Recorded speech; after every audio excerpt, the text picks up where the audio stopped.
नमस्ते प्यारे बच्चों। आज हम इस वीडियो में संख्याओं के बारे में जानेंगे। संख्याओं की पहचान कैसे की जाती है। तो देखिए, हम इसमें टोटल 11 प्रकार की संख्याओं की जानकारी आपको इस वीडियो में देने वाले हैं। नंबर एक, प्राकृत संख्या नेचुरल नंबर होती है, जिसको एन से डिनोट किया जाता है, यानी कैपिटल एन से अगर अपन किसी को रखते हैं ना, तो वो प्राकृत संख्या नेचुरल नंबर ही होती है।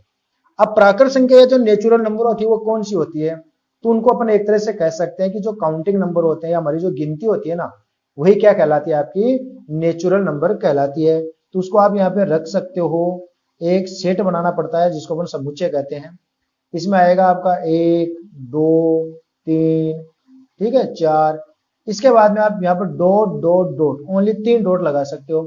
इस 3 डॉट का मतलब है कि संख्या खत्म नहीं हुई, यहाँ पर ये चल रही है। 1 2 3 4 5 6 7 8 अनंत तक चलेगी ये। तो अनंत का ये सिंबल होता है एक तरह से डॉट डॉट डॉट, इस तरह से अपन इसको दिखा देते हैं 3 डॉट के द्वारा। तो प्राकृत संख्या या जो नेचुरल नंबर है उसको अपन कैपिटल एन के द्वारा रखते हैं, और वो संख्या है वो क्या बनती है, 1 2 3 4 5 6 तक चली जाती है। इन्हें अपन एक तरह से काउंटिंग नंबर भी कहते हैं। गिनने के लिए जो अपन नंबर काम में लेते हैं, हमेशा हमारी जो गिनती होती है वो 1 से शुरू होती है, हम 0 से कभी भी उसको शुरुआत नहीं करते हैं। फिर सेकंड जो प्रकार की संख्या है वो है पूर्ण संख्याएं। पूर्ण संख्याएं यानी कि इसको हम कहते हैं होल नंबर। जो होल नंबर होता है उसको डब्ल्यू से डिनोट किया जाता है। और होल नंबर में क्या होता है कि काउंटिंग नंबर तो होता ही होता है, यानी प्राकृत संख्या तो इसमें रहती ही रहती है, लेकिन इसके पास एक एक्स्ट्रा अंक और मिल जाता है आपका। कौन सो? जीरो। कौन सो? जीरो। ठीक है, और जो भी अंक होगा वो यहाँ पर कौन सा अंक हो जाएगा, जीरो इसमें और मिल जाएगा। तो जीरो को अगर अपन इसमें और शामिल कर लेते हैं, 0 1 2 3 4, तो इस तरह से 3 डॉट यहाँ पर भी अपन इसमें लगा देंगे। तो ये बन जाती है आपकी कौन सी, पूर्ण संख्या। पूर्ण संख्या कौन सी होती है कि जो प्राकृत संख्या होती है, जो नेचुरल नंबर होता है, उनमें अगर 0 और मिला दे तो वो क्या बन जाती है, पूर्ण संख्या बन जाती है, होल नंबर बन जाता है। इसके बाद में आ गया तीसरा, पूर्णांक संख्याएं, जिनको अपन कहते हैं इंग्लिश में इंटीजर्स नंबर। इंटीजर्स नंबर कहते हैं। आई से भी डिनोट करते हैं इसको, जेड से भी। आई को भी पूर्णांक संख्या कहते हैं, जेड को भी हम पूर्णांक संख्या के द्वारा लिखते हैं। अब पूर्णांक संख्याओं में क्या होता है, तो देखिए पूर्णांक संख्या के बारे में अपन जानते हैं भाई ये किस टाइप की संख्याएं बनती है। तो इसमें क्या होता है कि जैसे मान लो यहाँ पर बीच में 0 हो गया, तो 0 से आपको लेफ्ट में आना है नेगेटिव साइन में, माइनस का 1 भी होगा, माइनस का 2 भी होगा, डॉट डॉट डॉट, इधर इनफाइनाइट तक जाएगा, -1 -2 -3 -4 अनंत तक चला जाएगा। और उधर भी इनफाइनाइट तक जाएगा, तो 1 2 3 डॉट डॉट डॉट। ठीक है, ये होती है आपकी पूर्णांक संख्याएं, इंटीजर्स नंबर, जो 0 के लेफ्ट और राइट, या 0 से पॉजिटिव दिशा और नेगेटिव दोनों तरफ अनंत तक आपके नंबर चलते हैं, वो क्या बन जाती है, पूर्णांक संख्याएं बन जाती है। इनको अपन इंटीजर्स नंबर यहाँ पर कहते हैं। फिर बात करते हैं अपन सम संख्याएं, इवन नंबर। अब सम संख्याएं कौन सी होती है, तो देखिए सम संख्याओं की जो परिभाषा होती है वो ये होती है कि वे संख्याएं जिनमें 2 का पूरा पूरा भाग चला जाए। एक परिभाषा तो अपन ये कहते हैं कि वे संख्याएं जिनमें 2 से अपन उनको डिवाइड करें और 2 का उनमें भाग है ना वो पूरा पूरा चला जाए, तो उन्हें हम सम संख्या कहते हैं। या दूसरी स्थिति में हम ये भी कहते हैं कि इनका जो इकाई का अंक है, इनका जो इकाई का अंक है ना वो क्या हो, या तो 0 हो, या 2 हो, 4 6 8, तो वो कौन सी संख्या होती है, आपकी सम संख्या ही होती है। और वैसे अगर सम संख्याओं की पहचान करनी हो तो भी 0 2 4 6 8 डॉट डॉट डॉट इस तरह से ये चली जाएगी, तो ये इसकी क्या बन जाती है, सम संख्या ही बन जाती है। अब जो सम संख्या होती है ना वो पॉजिटिव नहीं होती है, वो नेगेटिव में भी होती है। जैसे आप कहे ना -2 तो ये भी सम है, -10 तो ये भी क्या है, सम है। ठीक है, तो ये सम है और ये भी सम है। तो सम जो संख्याएं हैं वो नेगेटिव और पॉजिटिव दोनों तरफ चलती है, 0 भी सम में शामिल होता है। वैसे सामान्यतः तो जो सम संख्या को अपन लिखते हैं 0 2 4 6 8 10 12 से रख देते हैं, लेकिन नेगेटिव में भी सम संख्याएं होती है, तो हमेशा ध्यान दीजिएगा। यानी वे संख्याएं जिनमें 2 का भाग पूरा पूरा चला जाता है उन्हें हम सम संख्याएं कहते हैं। ठीक है, बात समझ में आ गई होगी। फिर विषम संख्याएं अपन देखते हैं, तो विषम जो संख्याएं होती है ना वो कौन सी होती है, वे संख्याएं जिनमें इकाई का अंक क्या हो, 1 आ जाए, 3 आ जाए, 5 आ जाए, 7 आ जाए और 9। इकाई में अगर ये वाले नंबर आपको दिखाई दे रहे हैं तो वे संख्याएं कौन सी संख्याएं हैं, विषम संख्याएं हैं, ओड नंबर है। ठीक है, तो ध्यान दीजिएगा, जैसे आपके पास आ गया 123, तो इकाई का अंक 3 है ना, तो ये विषम संख्या में चली जाएगी। अगर माइनस की है तो भी विषम संख्या में चली जाएगी, यानी चिन्ह से कोई फर्क नहीं पड़ेगा, चाहे वो प्लस की और चाहे वो माइनस की। जो सम है वो सम रहेगी, जो विषम है वो विषम ही रहेगी। तो सम और विषम में माइनस प्लस की कोई दिक्कत नहीं है। सम के लिए इवन नंबर के लिए 2 से डिवाइड होना जरूरी है पूरा पूरा, और विषम जो अपने पास है उनमें 2 का भाग पूरा पूरा नहीं जाना चाहिए। ठीक बात समझ में आ गई। अब बात करते हैं अपन अभाज्य संख्याएं, प्राइम नंबर। अब जो प्राइम नंबर है, अभाज्य जो संख्याएं हैं, तो वे कौन सी संख्याएं होती है? तो अभाज्य संख्याओं में ऐसी संख्याएं जिनमें स्वयं का और एक का ही भाग जाता हो और किसी का भाग नहीं जाता हो। जैसे यहां पर समझने की कोशिश करना, प्राइम नंबर के लिए जैसे अपन बात करते हैं किसकी, 2 की, तो 2 में एक का भी डिवाइड जाता है, 2 का भी डिवाइड पूरा पूरा जाता है ना, तो ये यहां पर क्या है, प्राइम नंबर है, अभाज्य संख्या है। इसी प्रकार से 3 की बात करें, 3 में एक का भी जाएगा और 3 का भी जाएगा, यानी एक का डिवाइड होना चाहिए और स्वयं का होना चाहिए, अन्य किसी का डिवाइड उसमें नहीं होना चाहिए। तो ये क्या होगी, यहां पर अभाज्य संख्या हो जाएगी। इसके बाद में अपन बात करते हैं किसकी, 5 की, तो 5 में एक का भी गया और 5 का भी गया, और किसी का थोड़ी ना गया, नहीं गया ना, तो ये भी अभाज्य, ये भी अभाज्य, ये भी अभाज्य। अब देखते हैं अपन 4 के बारे में, एक का भी गया और 4 का भी गया, और किसी का थोड़ी ना जाता है इसमें। तो अब आप कहोगे कि 4 में तो 2 का भी तो डिवाइड चला जाता है ना, 4 में किसका भाग चला जाता है, 2 का भी चला जाता है। तो इसलिए ये जो 4 है ना, वो यहां पर क्या बन जाएगी, भाज्य संख्या बन जाएगी, कंपोजिट नंबर बन जाएगा। कौन सा नंबर बन जाएगा, कंपोजिट। तो वे संख्याएं जिनमें एक और स्वयं का ही भाग जाता है, अन्य का नहीं जाता है, उन्हें हम अभाज्य संख्या कहते हैं। तो आप अभाज्य संख्या की परिभाषा लिखना चाहो तो लिख लीजिएगा। क्या लिखोगे परिभाषा, वे संख्याएं जिनमें एक और स्वयं के अलावा अन्य संख्याओं का भाग नहीं जाता हो, उन्हें हम अभाज्य संख्याएं कहते हैं। तो जो अभाज्य संख्या है उनको देखें तो अपन रखें, तो अभाज्य संख्याओं की शुरुआत होती है 2 से, 2 के बाद में 3 आता है, 3 के बाद में कौन आता है, 5 आता है, 5 के बाद में कौन आता है, 7, 7 के बाद में 11, 11 के बाद में 13। ये जितने भी नंबर मैंने यहाँ पे रखे ना, इनमें इनका स्वयं का भाग जाता है और एक का जाता है, इनके अलावा किसी का भाग नहीं जाता। तो इसी प्रकार से ये अंत तक चली जाती है। तो ये होते हैं आपके प्राइम नंबर।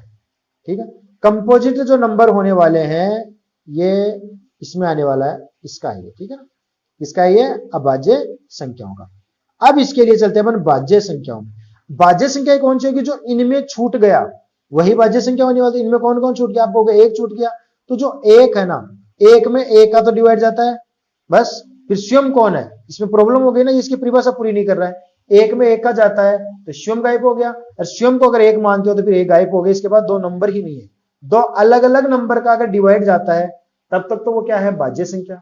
और 2 से ज्यादा संख्याओं का भाग जाता है तो वो होती है भाज्य। 2 का ही जाता है तो अभाज्य, 2 से ज्यादा का जाता है तो भाज्य।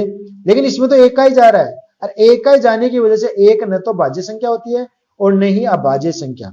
तो अगर आप एक की बात करें तो एक न तो भाज्य है, न भाज्य है और न ही अभाज्य है। ठीक है ना, यह आपको ध्यान रखना, एक न तो भाज्य होगी नहीं आपकी अभाज्य संख्या होगी। तो सहभाज्य में इनके बीच में संख्या, जैसे 2 आ गया, 3 आ गया, 4 छूट गया, 4 रख दो, फिर 6, 8, 9, 10, 12, इस प्रकार से जो संख्या चलेगी वो आपकी कौन सी संख्या हो जाएगी, भाज्य संख्याएं हो जाएगी। अब इसके बाद में बात करते हैं सह अभाज्य संख्याएं, को प्राइम नंबर, को प्राइम नंबर। तो सह अभाज्य संख्याओं को समझते हैं।